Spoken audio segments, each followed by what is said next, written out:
Hello, welcome to Gist Books with Marie. If you're new here, I'm so glad you've been able to join us. Just drop a hi in the comment section. And for those of you who've been with me throughout this journey, drop a hello. I am so glad you have traveled with me through this journey, and I just want to say a big thank you to all of you.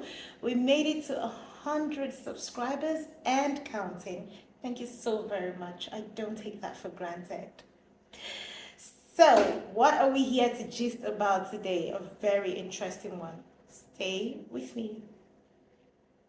By Ayobami Adebayo. Let's gist.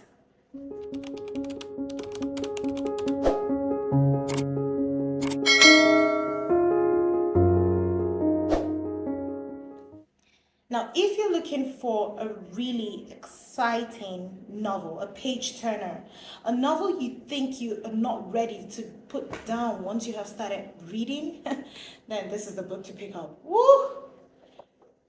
It's got a lot of drama, issues, drama, perversity, and did I mention drama? 3 times the drama. That's a lot to go for. Now, this book is written by Ayobami Adebayo. She is a graduate of the Obafemi Awolowo University, where she bagged a BA in English and Literature. And she furthered her study at East Anglia University, where she studied creative writing and came out with an MA. And she was even awarded the International Bursary Award for creative writing. And she is very celebrated in the literary circles. I mean, look at this.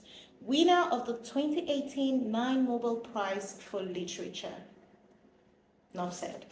Let's talk about the plot of this book. Now, I'm going to try to tell you as much as I can without spoiling this book. Honestly, don't take it from me once I've told you about the plot. There's more I'm not telling you. The plot. We've got Yejide and Kunle, this wonderful couple who are instantly attracted to each other the very first day they lay eyes on each other. And Kunle goes on to court Yejide so intentionally that within a matter of months, they get married, and Yejide is so excited because she's super ready to start her family, being an orphan herself, and she's looking forward to being a mother par excellence, having lost her mother in infancy and not having known what a mother felt like to have. In fact, it's so grand that at some point, while they just got married, her husband was asking her if this house should be set ablaze, what's the first thing you're going to run out with? And she said, my baby.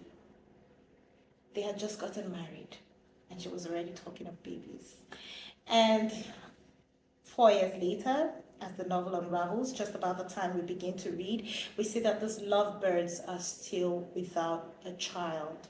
And Yejide has gone up the mountain, down the valley, and in between. She's taken all the concoctions, and she's still without a child. And all this with the help and encouragement of Mumi, her mother-in-law, and still no baby to show for it. I mean, things go so crazy that at a point we find this strong, capable woman beginning to lose her mind. And then Kunde, her darling husband, decides to intervene and help his wife to get pregnant. But his intervention causes things to get even worse. I mean, things just go awry from there. Let me tell you straight on, this book will give you gasping. It will keep you wanting more. You're just going to keep asking yourself, and then what next? And then what next? It's going to play and toy with your emotions. And I mean, Kunle trying to help his wife. How are you going to be able to help your wife when in the first place, this marriage is built on a cupboard full of skeletons? How? Oh well, let's talk about the writing style.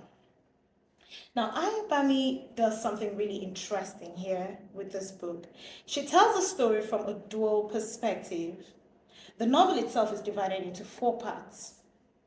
And so that makes the storytelling rather interesting and rather progressive. And something more interesting is she uses a modified first person narrative technique in doing this whole dual perspective thing. And there is a parallel storytelling structure she uses here. What do I mean by parallel structure? What's all this jargon about? Now, we've got the story from Kunle's point of view, and we've got the story from Yejide's point of view. And we see they're both trying to achieve the same thing, but they're on parallel ends. So they're just never gonna come together. They just can't make it together. They're always gonna be on parallel ends. And what's worse is you find yourself rooting for both of them. They both have their flaws, they both have their strengths, they're doing so much, but you cannot fault them. And even if you want to fault them, you can't fault one over the other, because you see that, oh, Kunle, you messed up. Oh, Yejide, you did mess up too. But you can't just say, okay, I'm rooting for this person more.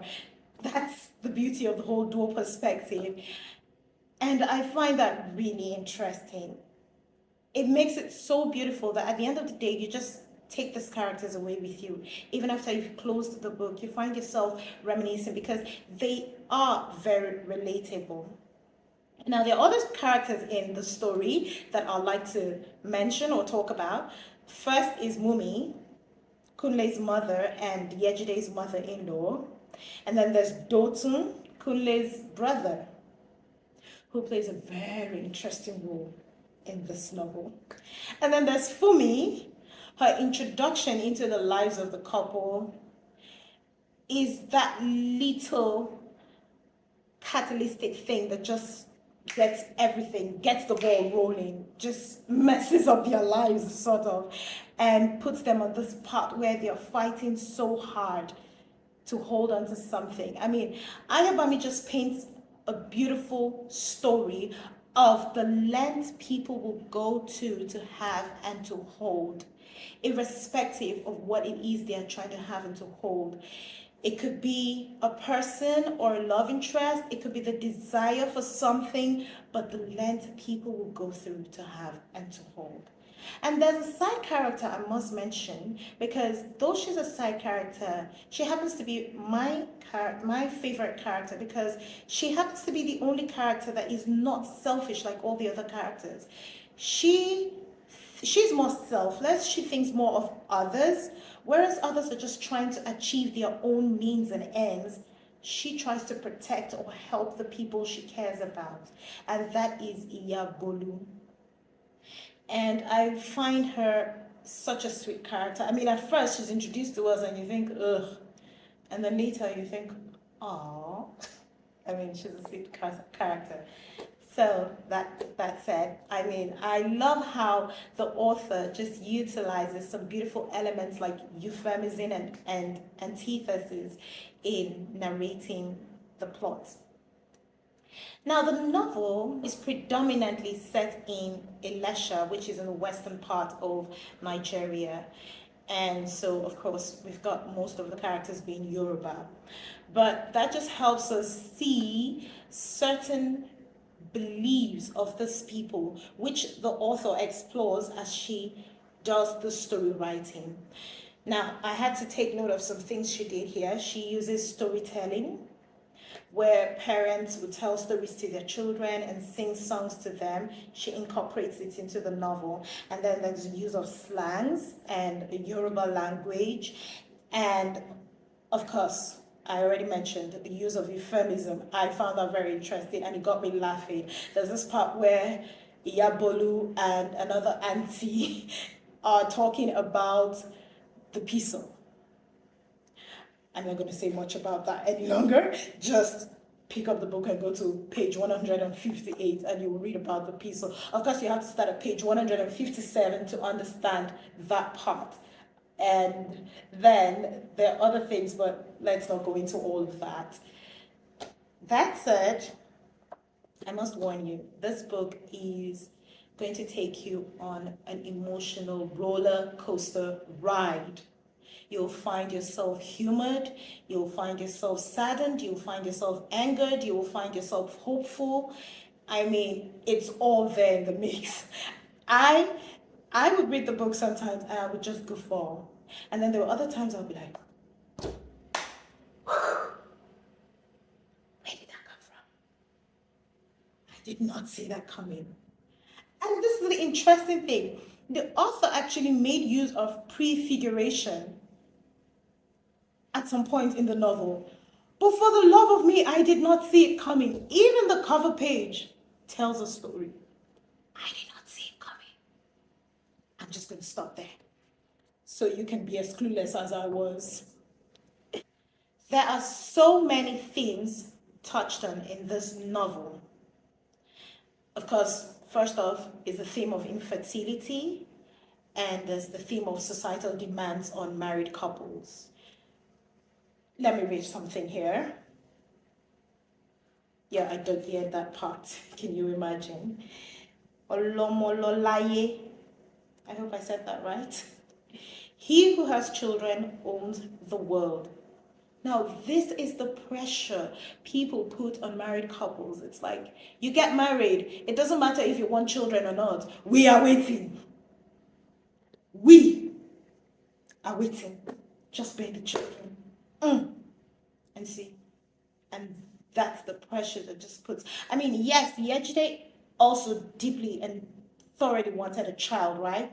But then the pressure from the outside world was in itself something too that wasn't interesting. Let's go on to other themes explored. There's the theme of betrayal, love, loss, the frailty of love. There's the theme of deceit and revenge and its repercussions, and of course retribution. And there's so many other themes in just this little novel, but those are the major themes I have called out. The place and importance of spirituality in the African setting is explored all as well. So you get to see how we on this part of the continent believe so much in the supernatural having an effect on the natural and how things play out in the natural world. And then there's the explanation of the concept of the Abiku children too. That is thoroughly explained here. For those of you who remember Wole Soyinka's Abiku poem, coming and going this several seasons. Do stay out on the baobab tree if home is not good enough for you, and so on and so forth. Yeah, I like that poem a lot, so I still remember a few lines. That said, I will just say this. Pick up this book. You will surely thank me if you haven't already. And if you have, please let me know in the comment section, what did you think about it? This book is interesting. Like I said earlier on, it plays with your emotions, and I like that. I mean, when you talk of being a creative writer, it doesn't get any better than this. Ayobami did a great job. I mean, I laughed, I was angry, I found myself being hopeful, I felt sorry for them, I felt angry at them. There was just so much going on as far as emotions were concerned. But all in all, it's an exciting read. Brilliantly done, too. And it is bonkers, but in a good way. I mean, the story is bonkers, but it's still a good story. You will know what I mean by bonkers when you have read this book. Honestly, I wasn't expecting a lot of things that were unraveled in this book. Some really deep stuff. Truth is, I would like to see a movie adaptation of this book. And I think I already have the people I think will be good for it in mind. Now, Yejide in this book is described as dark, elegant, and confident. And I'm thinking Mercy Johnson, she's dark. Oh, and she's got the curves too. So yeah, Mercy Johnson. And Kunle, on the other hand, is light skinned. So I'm thinking Osu Keju, but then I don't know. You let me know in the comment section. Who do you think will be the right actors to play the characters in this novel? I really love to read your comments. Don't forget to drop the highs and hellos. And if you have enjoyed this gist so far, don't forget to press the like button, and share. Thank you very much for sharing. And don't forget to subscribe as well. I also, as always, look forward to your comments, and I'm so eager to know about your take on this beautiful book here. Until I come your way again soon, you know, I want you to stay blessed, stay reading, and stay winning. Ciao.